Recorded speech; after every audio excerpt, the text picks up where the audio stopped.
Obunachilar, bugün yangi videomiz ko'ramiz. Let's go.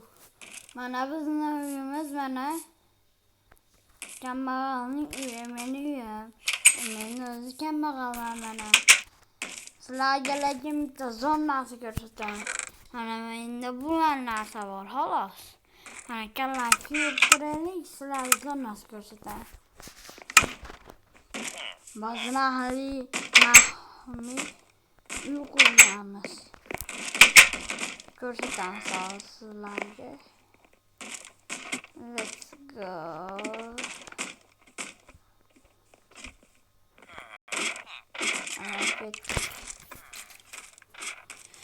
O'zi biz aslida boymiz. Oddiy shunaqa ko'ringimiz keladi. Hech narsa yo'q, mana.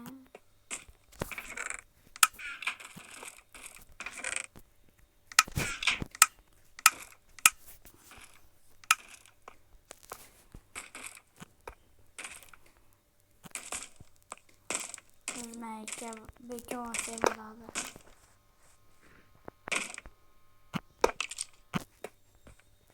Sizlarga shuni ko'rsatmoqchi edim. Sizlar like bosaveringlar. Mana bularni eng zo'rg'a qildim. Mana ular vashin zo'r. Lava ham pastga oqyapti, suv ham. Videomiz 10.000 ta like bo'lsa, sizlarni ham qo'shib birga o'ynaymiz.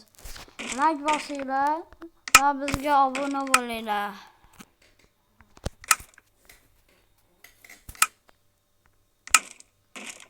Yo'q, obuna bo'lib, like'larni bosamiz.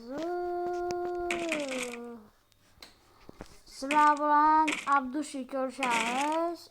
Sizlar bilan bo'ldi MC Grox.